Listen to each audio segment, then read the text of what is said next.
You're listening to the My Simplified Life podcast, and this is episode number 107.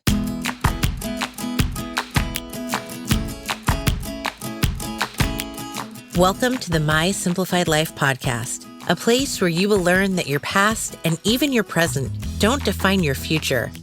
Regardless of what stage of life you're in, I want you to feel inspired and encouraged to pursue your dreams, simplify your life, and start taking action today. I'm your host, Michelle Glogovac, and I'm excited to share my stories and life lessons with you while taking you on my own journey. This is My Simplified Life.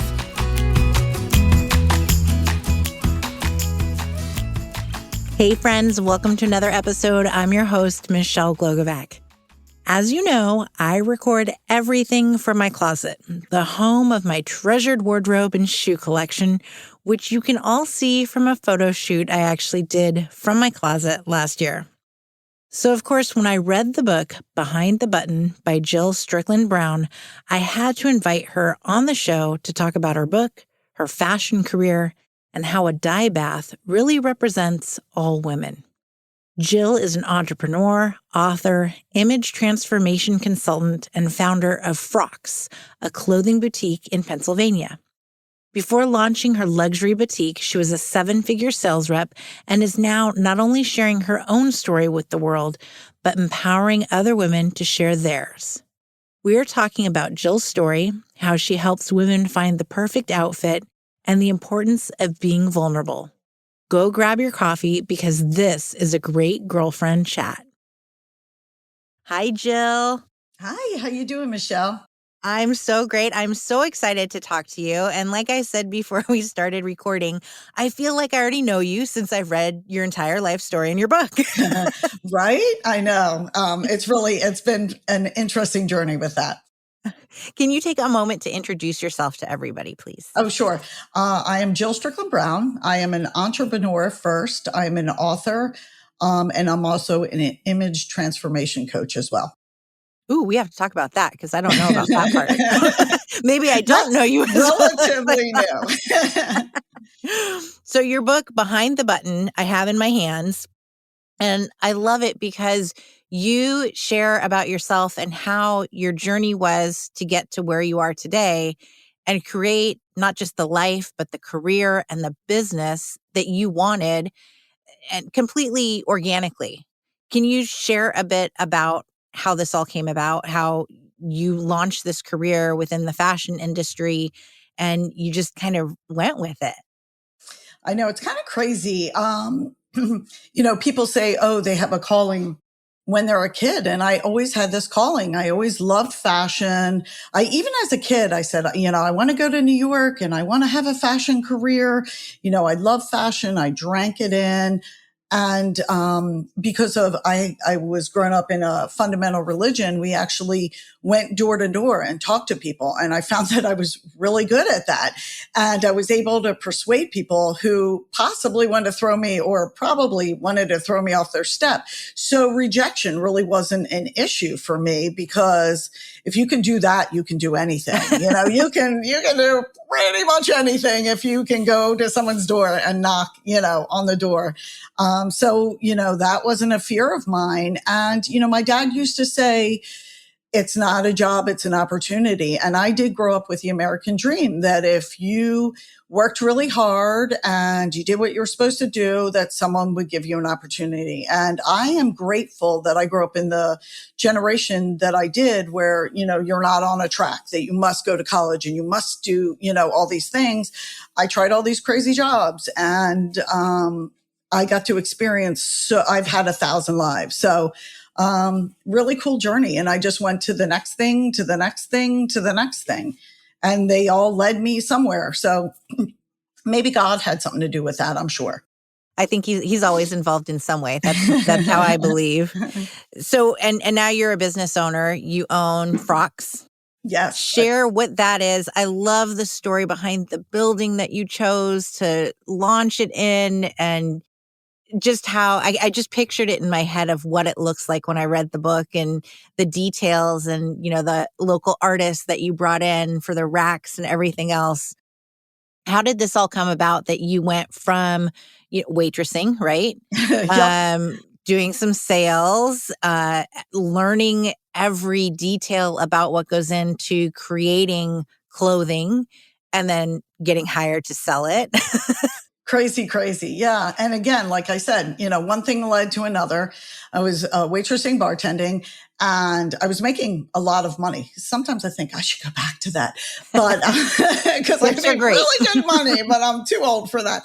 But I was bored. I was really bored during the day. And someone said, hey, there's a really cool store in Lahaska, go check out, see if they need anyone. I went and I talked to the owner and she said, you know, I have sons that own a clothing manufacturer, in the next town over, they need someone to answer the phone. I'm like, I can answer the phone like nobody's business. So I went in, and little did I know that was the foundation of my fashion career. So I learned everything, garment dyeing, costing, we went to the shows, dye baths, everything, the foundation, drape, fit, fabric, everything I needed to know about the manufacture of clothing. And I really use that today. So when I look at lines in New York, I'll say, oh, that's not going to make it through, production, or wow, this is a really good price for what it is. See all the seams, see all the, the buttons. So that was, where it started. And then again, through, my fundamental religion, I'm a good salesman. So they were like, wow, you're really good at this. And I started selling it. And then I started my own repping company. And then I had children, and I was like, wow, I don't really want to travel the country anymore. I want to settle down. And 9/11 happened. And I said, I really don't want to be in New York anymore. And that's when I started Frocks. Yeah. So crazy, just out of necessity, and where my life took me. And Yeah. it all just flowed and came together, though. I love Yeah. that. Yeah. It's crazy. Yes. And Let's now talk here about we are. Yeah. And the book. yeah. Yeah. Let's talk about the dye bath. What is a dye bath? And can you share how you've, really related that in the book to life? Well, I would say because I've had 30 years in the fashion industry, it's definitely the filter of my life, from a little kid all the way up to now. So the dye bath, I really feel like it equates to life, where what happens in a dye bath, you have these very big, metal tubs that are almost as tall as a person. It's hot, hot water. And then what's really cool about garment dyed clothing as opposed to piece dyed clothing is garment dyed is in its gray state. So it's all white. And then it actually is very sustainable. And it's something we've been doing for 20 years, but it's something now that the industry is really interested in sustainable. What happens is we make the garment ahead of time, and then we fulfill the orders based on what people order. If they order 10 blue and 5 black, you do it that way, and it's much more sustainable than making clothes and then not selling them. But the dye bath, so what happens is you get to experiment with fabrications because it transforms the fabric. So when you put fabric into that hot scalding water, it shrinks it, and it actually makes the fibers stronger as well. So you have to start out with a stronger fabric. And then when you pull it out, is really cool is the effects you can do by the shrinking and by the dye and what you do with it. Like we used to take large pieces, almost of, if you can imagine a square, a very large dish rag. And then when you would put it in the water, it would make a very smaller weave. Or, we would take a cable and mix it with cotton and poly, and the dye, sticks to the cotton and comes off the poly. And this is probably more technical than your customers, your guests. I always say customers, that your guests need to hear. But what's cool is when the fabric comes out, it's more beautiful and more strong. So I equate that to life, where, women go through life and they have lines and stretch marks and, badges of honor of a life well lived. And, they come out stronger and better. And so, I certainly had my struggles. Michelle, I'm sure you've had yours. Mm-hmm. And, we come out of that dye bath stronger. And then also when we start telling our story is we realize that our friends are right next to us in the dye bath all along. So that's really the story of the book. I love it. I love the way you just put that. And just to me, it's like, we're all a different piece of fabric. And Mm-hmm. as you said, we go into this dye bath, and the dye bath is our life. And we go through different kinds of things, and we all come out differently. Mm-hmm. And Everything is unique. Even yeah. on the tag of a garment dyed, it says this is unique and this is part of the beauty of the fabric. And we're all unique. So, that's a different aspect that I didn't even think about, but that is true. See, Michelle? I love That's it. why I get up every day. I learn something. It's so true. And I love that you said that, when we become vulnerable, others are encouraged to be vulnerable and share with themselves. And I think that's something that's so important. We try to hide kind of the past. And there was something, I just read it, I think on Instagram the other day, that said, you have to embrace your trauma. You have to embrace your past, and don't be ashamed of it. Mm-hmm. And I think in doing that, you connect on a deeper level with other human beings. I agree. People can spot fake. People can spot when you're being Teflon, even on social media, who pays attention to someone that their life is so perfect. You can't relate to that person, but somebody that shares a part of themselves, you ultimately feel connected. And I will say that is an unexpected benefit that I got from sharing my stories. I expected judgment. I expected people to not understand. And what I got was a surprise, which was compassion and love and connection. So, people are inherently wonderful, and we don't give them enough credit. Let's talk about when women come into your store, because you say, you get to know them on a level that they probably don't even realize they're letting you into with, where are you going? What are you looking for? Why is it that you need it? What are you drawn to? And then you're also kind of I don't want to say this in a weird way, but you're checking them out. Like, what is going to fit them? What's going to look good Yeah. on them? And that could almost be like a therapy session in itself. Oh, it is. Sometimes I say, $100 for the therapy and, $50 for the top.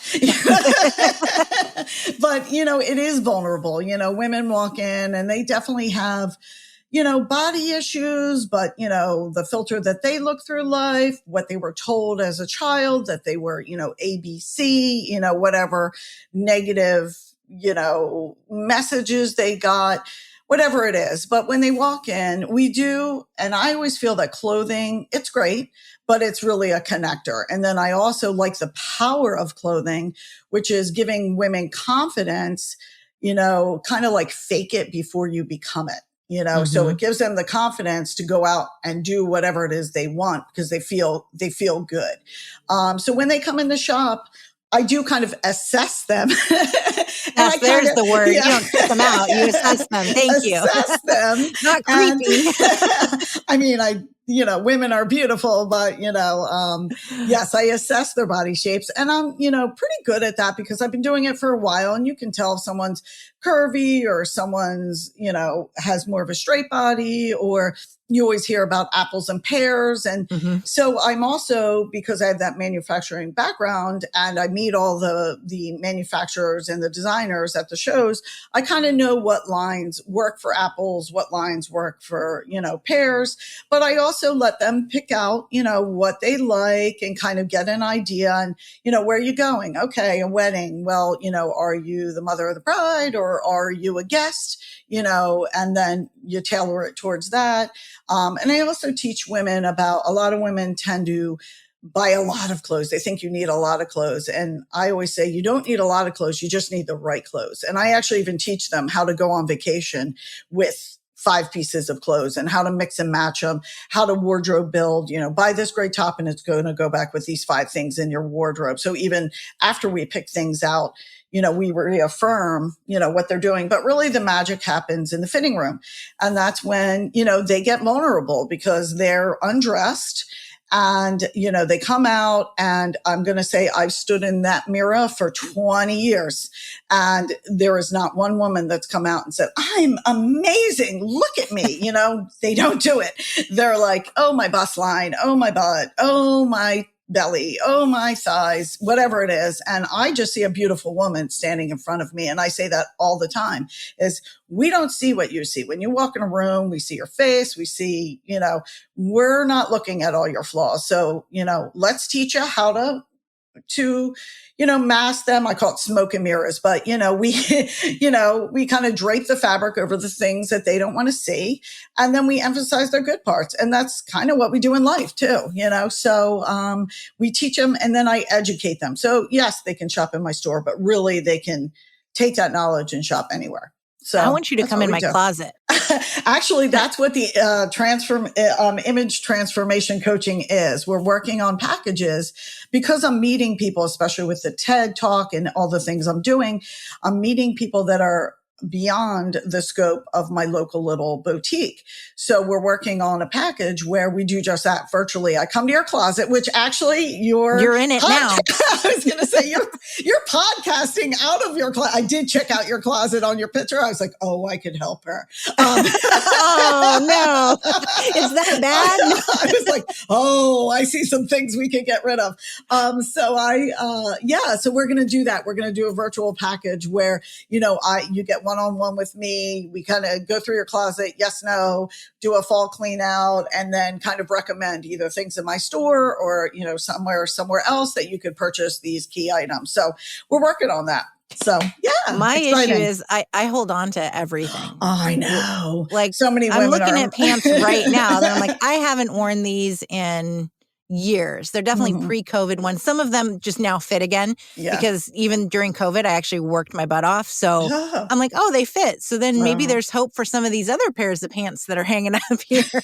Women get emotionally attached to their clothing. Like when I was 20, I wore this. I'm like, and we always say, fit the body that you are today, accept what you are today.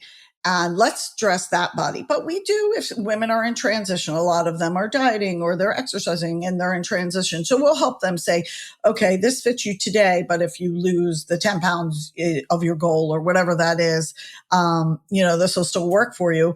Or we say, use it as a motivator, like this, your pair of pants, if it motivates you to lose weight or gain weight or whatever is it you need, you could use that as a motivator as well. So, yeah.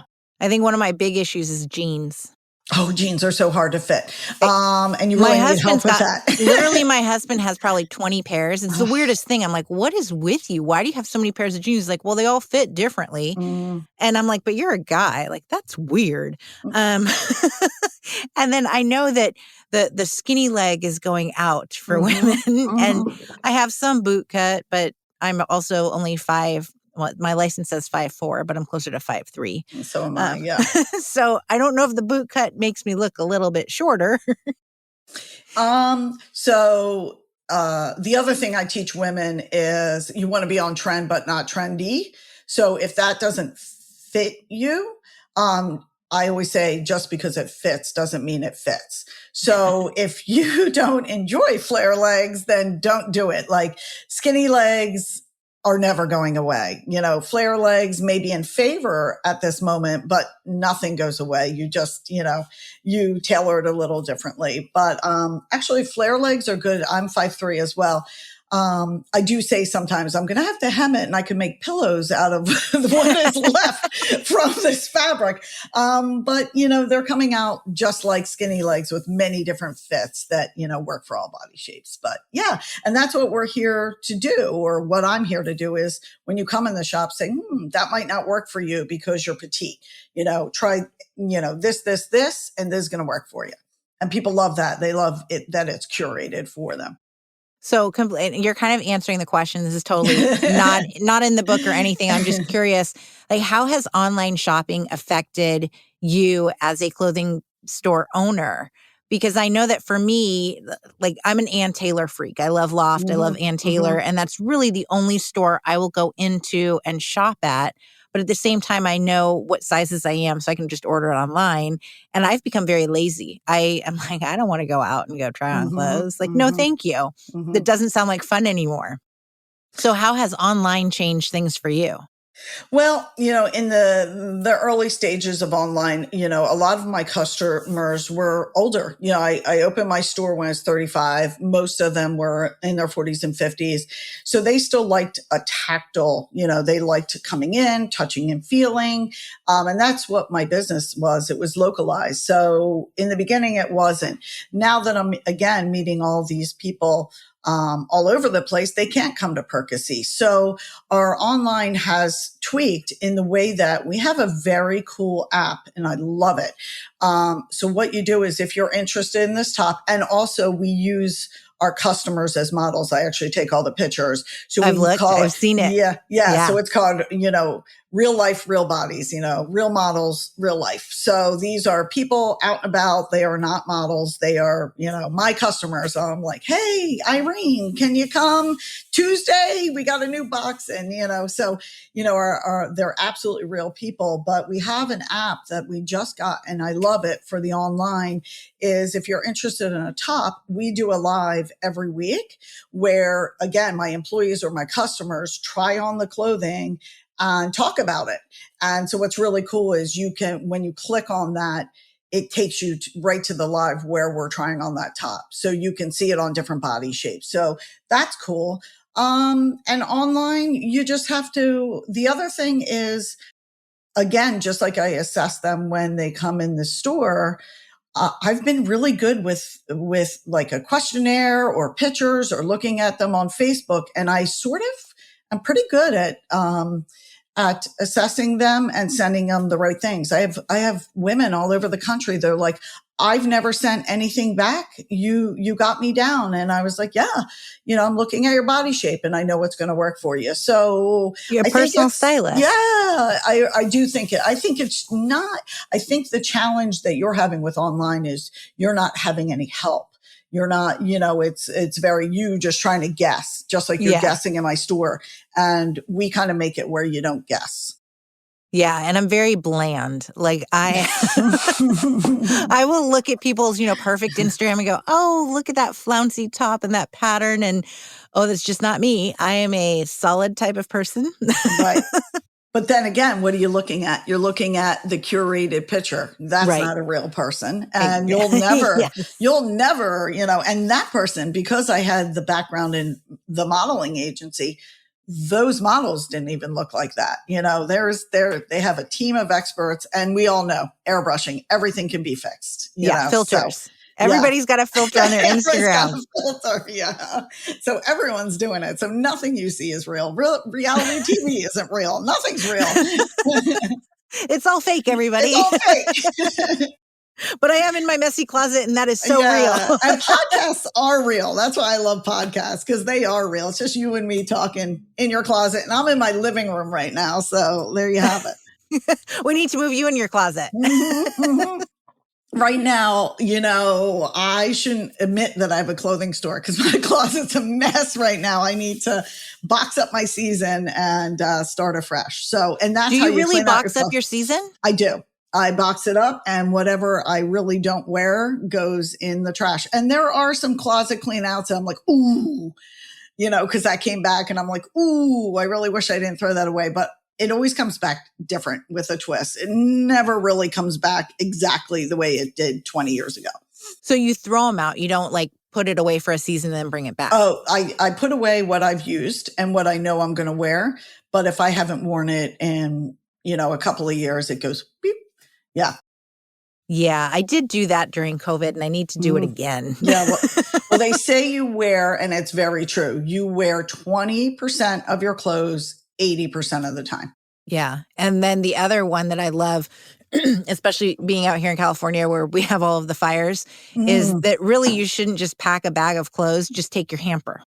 I don't know if you've heard that, but they say because the clothes you wear the most are going to be the ones that are in your hamper. So if there's a fire, bring your hamper of dirty clothes, because that's what you're going to miss the most. Yeah. And I always say that, like if they say, I don't know about this top. And I say, are you going to dig in the dirty hamper for that top? And if you're not, don't buy it. So there you go. That's your scenario as well. What do you say? I feel like, especially since we've had COVID and everybody's in their sweatpants, their yoga pants, and, we've gotten kind of lazy about it. I feel like when you put on something that makes you kind of dress up, it makes you feel better. Absolutely. Like yesterday I showered. I knew I had a video interview. Well, I always shower, but I like blow dried my hair and I put on one of my favorite Ann Taylor sweaters. It's beige and then it has these flouncy cuffs that are blue and white pinstripe and it's got a little collar. It's my favorite. And I was like, oh, yes, I feel so good. And my 6-year-old goes, Mommy, you're so dressed up. You look so good today. I wore it with jeans. It's really no big deal. Well, I'm sitting here right now because I didn't know if it would be video or audio, and I'm so grateful it's audio. I have my sneakers on, jeans, and like a pretty top. So it's from the top up, I look really good. So, yes, we've again pivoted, just like we've always pivoted in our 20-year career. But right now, they are looking for something comfortable, but they also don't want to be in their pajamas 24/7. So they want something a little elevated that if they go to the mailbox, if they go to the Starbucks or wherever they go, they can kind of be comfortable, but go out. And then I am selling a lot of pretty little tops because everyone's virtual, so, they're in their sweatpants, but their top is pretty. So I'm selling that. And then, weddings are coming back, because everyone put them off for a year or two. And now, so that's starting to happen. But, we opened after 9/11, we've had 2 recessions. We've had the housing crisis. This is definitely, I'm going to say the worst of all of that, but we always had a pivot. If you're not in business for a long time, if you don't learn how to pivot, so this was tough. I'm not going to lie. This is the first time where I've ever been closed down. And then just the entire world is affected.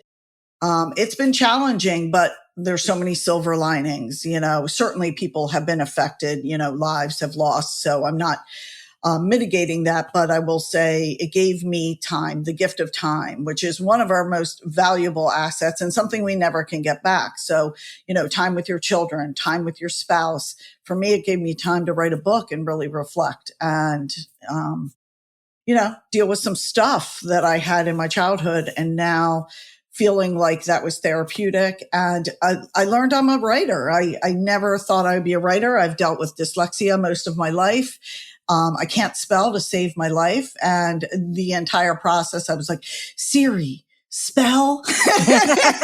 Siri, spell.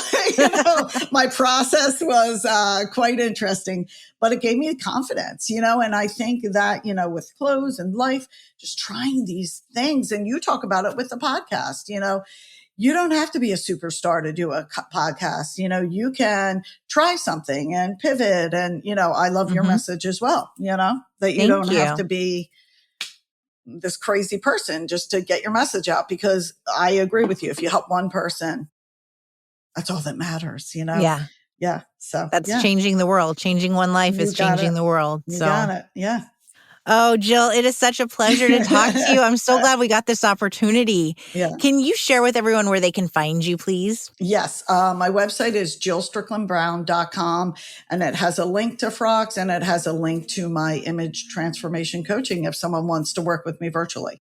And your book is Behind the Button. So everybody you go can order buy a book on Amazon. Oh, by the way, I wrote a book and that's on Amazon.